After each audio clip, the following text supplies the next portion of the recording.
Gaza kembali luluh lantak. Lebih dari 250 orang tewas hanya dalam waktu kurang dari 24 jam. Menjadikannya salah satu serangan paling mematikan sejak gencatan senjata terakhir runtuh pada bulan Maret 2025. Serangan udara dan artileri Israel kembali mengguncang kawasan utara Gaza, menargetkan daerah padat penduduk seperti Beit Lahia dan kamp pengungsi Jabalia. Tempat banyak korban masih terkubur di bawah reruntuhan. Menurut Khalil Al-Dekran, juru bicara Kementerian Kesehatan Gaza, mayoritas korban tewas adalah perempuan dan anak-anak. Gaza kini menghadapi krisis kemanusiaan yang kian parah.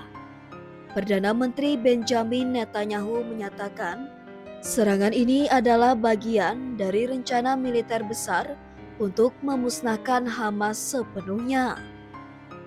Kabinet Keamanan Israel bahkan menyetujui strategi ekstrim, merebut seluruh wilayah Gaza, termasuk pengendalian distribusi bantuan kemanusiaan.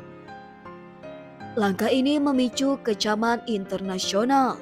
Namun, Netanyahu tetap berisi keras, "Kami akan menuntaskan ini sampai akhir." Namun yang menarik perhatian dunia adalah pernyataan dari Presiden AS Donald Trump yang sedang melakukan lawatan ke Timur Tengah.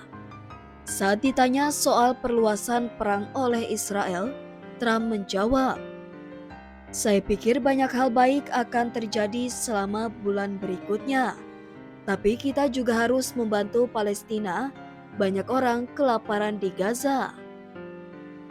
Pernyataan ini mengindikasikan bahwa Trump mulai mengambil posisi yang lebih netral, bahkan menyiratkan empati terhadap penderitaan warga sipil Palestina.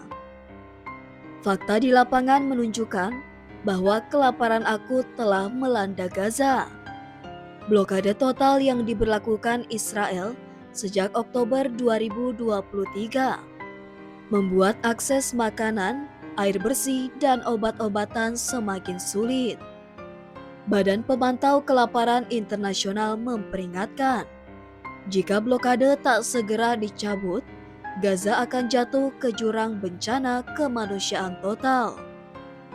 Israel berdalih, operasi ini merupakan respon terhadap serangan Hamas pada 7 Oktober 2023 yang menewaskan sekitar 1.200 orang dan menyandra 250 orang.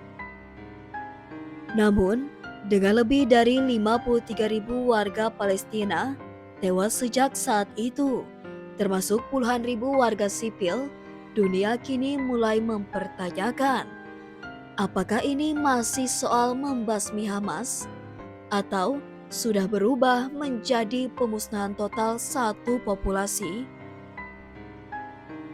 Tekanan internasional terhadap Israel semakin kuat. PBB, Uni Eropa, bahkan sebagian anggota Parlemen Amerika kini menuntut 1. Gencatan senjata segera. 2. Penghentian blokade. 3. Investigasi pelanggaran HAM dan dugaan kejahatan perang. Namun di sisi lain, Israel masih mendapat dukungan militer dan finansial dari beberapa negara besar, termasuk Amerika Serikat, meskipun retorika Trump mulai berubah.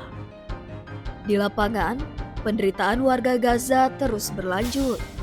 Keluarga yang kehilangan rumah, anak-anak yang kehilangan orang tua, dan generasi muda yang tumbuh di tengah kehancuran. Salah satu pengungsi di Jabalia berkata, "Kami tidak tahu kemana harus pergi. Bahkan sekolah tempat kami berlindung ikut hancur. Dunia melihat tapi diam saja."